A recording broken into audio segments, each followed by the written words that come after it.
Hello friends, आप सभी का स्वागत है। तो आज की इस वीडियो में हम बात करने वाले हैं बिहार दरोगा एसआई के मेल एंड फीमेल कैंडिडेट्स के एक्सपेक्टेड कट ऑफ के बारे में हम इस वीडियो में डील करने वाले हैं। और उसके साथ साथ गाइज बहुत सारे बच्चों का ये सवाल था कि सर फर्स्ट शिफ्ट वाला पेपर इजी था या सेकंड शिफ्ट वाला, तो इस डाउट को भी हम आज की इस वीडियो में क्लियर करने वाले हैं। सो वीडियो का आप एंड तक देखिएगा। और अगर आप हमारे चैनल पर नए आए हैं तो प्लीज़ चैनल को सब्सक्राइब करके नोटिफिकेशन बेल को ऑन कर लीजिएगा। सो चलिए वीडियो को स्टार्ट करते हैं। तो गाइज आप यहाँ से देख सकते हैं कि जो आपका एग्ज़ाम था वो 26 तारीख को लिया गया था, संडे के दिन। और उस एग्ज़ाम में आपके 2 शिफ्ट पेपर लिए गए थे। तो बहुत सारे बच्चों का ये कहना है कि सर जो सेकंड शिफ्ट का पेपर लिया गया था अगर उसे कंपेयर किया जाए फर्स्ट शिफ्ट के पेपर से तो थोड़ा इजी सेट किया गया था। लेकिन देखिए फ्रेंड्स, मैं आपको बता दूं कि कोई सा भी शिफ्ट का पेपर वहाँ पे इजी सेट नहीं किया गया था। दोनों ही शिफ्ट के पेपर वहाँ पे हार्ड लेवल के सेट किए गए थे। हाँ, बट कुछ उन दोनों शिफ्ट के पेपर में थोड़ी सी अंतर की गई थी। और देखिए वो अंतर क्या है मैं आपको बताता हूँ। तो देखिए गाइज, पहला अंतर आपका ये है कि जो फर्स्ट शिफ्ट का पेपर था तो उसमें गाइज जो करंट पूछा था, ठीक है ना, जो करंट, तो वो जो करंट पूछा था फ्रेंड्स वो बहुत ही पहले का पूछा था, यानी कि बहुत पहले का, जिसकी वजह से बच्चों को थोड़ी सी वहाँ पर दिक्कत हुई आंसर को टिक करने में। और अगर वही हम बात करें सेकंड शिफ्ट के पेपर में, तो यहाँ पे जो गाइज उसका करंट पूछा था तो उसका जो करंट था वो हमें अभी हाल ही में, यानी कि जो चर्चा में जो करंट था तो उसी करंट को सेकंड शिफ्ट के पेपर में पूछा था। ये था इसका पहला अंतर।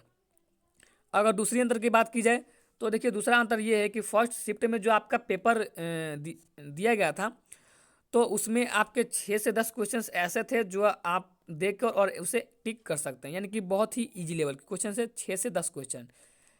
और वहीं पर अगर हम बात करें सेकंड शिफ्ट में तो सेकंड शिफ्ट में दूसरा अंतर आपका ये मिल जाता है कि सेकंड शिफ्ट में जो आपके क्वेश्चन थे वहाँ पे आपके 10 से 15 क्वेश्चन जो थे वो इजी लेवल के सेट किए गए थे। अगर मोटा मोटी एक नज़रिए से देखा जाए तो आपका दोनों शिफ्ट का पेपर बराबरी पर था, यानी कि हार्डी लेवल पे था। थोड़ा 2 से 3 क्वेश्चन का हेरा फेरी था दोनों शिफ्ट में, तो उससे कुछ डिफरेंट नहीं था। अब देखिए, अब हम आगे जानते हैं कि आपका जो कट ऑफ क्या रहने वाला है इस साल का। तो आइए सबसे पहले हम उसे डिस्कस करते हैं। और फ्रेंड्स, कट ऑफ देखने से पहले सबसे पहले आपको ये जानना बहुत ही ज़रूरी हो जाता है कि कट ऑफ जो होता है वो किस आधार पर तैयार किया जाता है। तो देखिए गाइज, मैं आपको बता दूं कि जो कट ऑफ होता है आपका, तो वो जो आपके एग्जाम में पेपर आए हुए होते हैं तो उस पेपर में जो क्वेश्चंस का लेवल होता है तो उस क्वेश्चंस के लेवल के अकॉर्डिंग ही आपका कट ऑफ जो होता है वो तैयार किया जाता है। अगर हम बात करें प्रीवियस ईयर के जो आपके एग्जाम में क्वेश्चन पूछे गए थे और अगर उस क्वेश्चंस की कंपेयर करें इस साल जो आपके एग्जाम में क्वेश्चन पूछे गए थे तो दोनों में फ्रेंड्स बहुत ही अंतर है। प्रीवियस ईयर का जो आपके क्वेश्चन थे वो बहुत ही इजी लेवल के पूछे गए थे और इस साल का जो क्वेश्चन आपका पूछा गया था वो बहुत ही हार्ड लेवल का पूछा गया था, ठीक है। तो देखिए फ्रेंड्स, सबसे पहले आप ये जान लीजिए कि अगर आपका जो क्वेश्चंस का जो आपका लेवल होता है, अगर क्वेश्चंस का लेवल आपका अगर इजी पूछता है तो जो कट ऑफ आपका बनेगा वो हाई बनता है, ठीक है। अगर क्वेश्चंस का लेवल इजी होगा तो कट ऑफ आपका हाई बनेगा।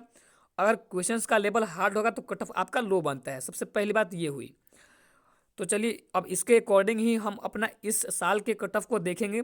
और अगर हम बात करें प्रीवियस ईयर की क्वेश्चंस के अकॉर्डिंग ही, तो प्रीवियस ईयर का क्वेश्चन जैसे मैंने अभी बताया कि वहाँ पे जो था क्वेश्चंस का लेवल बहुत ही इजी दिया गया था, जिसकी वजह से जो कट ऑफ था वो थोड़ा सा प्रीवियस ईयर में हाई दिया गया था।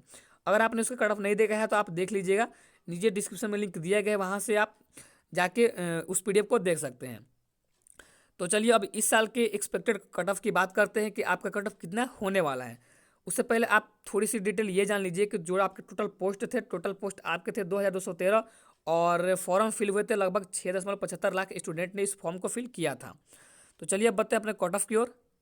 तो गाइज आप यहाँ से देख सकते हैं कि एक्सपेक्टेड कट ऑफ 2021 का जो रहने वाला है इस साल का, तो कुछ इस प्रकार से कट ऑफ को तैयार किया गया है।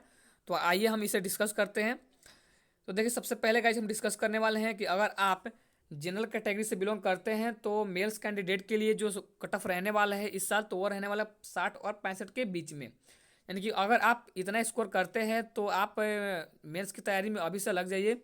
और वहीं पर अगर हम बात करें फीमेल कैंडिडेट की तो उनका जो कट ऑफ रहने वाला है इस साल तो वो रहने वाला 45+ में, ठीक है।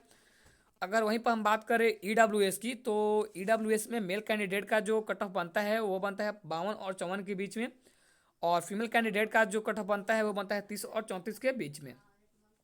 अगर वहीं पर हम बात करें बीसी की तो बीसी का जो मेल कैंडिडेट का कट ऑफ बनता है वो बनता है 55 और 60 के बीच में। और वहीं हम बात करें फीमेल की तो उनका बनता है 35 और 40 के बीच में। अगर हम बात करें ई बी सी की, ईबीसी की, तो उनमें जो मेल कैंडिडेट का सेफ स्कोर बनता है यानी कट ऑफ बनता है तो वो बनता है 50 और 55 के बीच में। और वहीं पर हम बात करें फीमेल की तो उनका बनता है 32 और 35 के बीच में। अगर हम वहीं बात करें एसी की और एसटी की, देखिए एसी के जो मेल कैंडिडेट हैं उनका सेफ स्कोर बनता है 48 से 50 के, और फीमेल का बनता है 30 प्लस के। अगर हम वही बात करें एसटी की तो एसटी में जो मेल कैंडिडेट के हैं तो उनका कट ऑफ बनता है 50 प्लस, और फीमेल जो कैंडिडेट है उनका बनता है 32 प्लस। ठीक है, तो यही था आपका पूरी मतलब इस ईयर का आपका दरोगा का कट ऑफ। और गाइस यहाँ से देखिए, हम सबसे पहले मैं आपको बता दूं कि जो आपका मेंस का एग्जाम का डेट जो है वो अभी तक क्लियर नहीं किया गया है। वो फ्रेंड्स मे भी आपको अप्रैल में अनाउंस कर दिया जाएगा, तो आपको डेट का वेट नहीं करना है, आपको तैयारी में अभी से लग जाना है। अगर आप इनके बीच में अगर आपका सेफ स्कोर बनता है तो आप अभी से तैयारी में लग जाइए, क्योंकि आप अभी ग्रीन जोन में हैं। अगर आपका फ्रेंड्स इससे थोड़ा सा कम या ऊपर नीचे मतलब जो भी आपका कट ऑफ बनता है, या थोड़ा सा इससे कम बनता है या बेसी बनता है या मतलब ज़्यादा बनता है, तो सिंपली आपको करना है क्या है कि आप हमारे कमेंट बॉक्स में आप अपनी कैटेगरी और आपका स्कोर लिखकर कमेंट कर दीजिएगा, वहाँ से आपको पूरी डिटेल मिल जाएगी। सो थैंक यू, आज की वीडियो में बस इतना ही। मिलते हैं अगले वीडियो के साथ, तब तक के लिए धन्यवाद।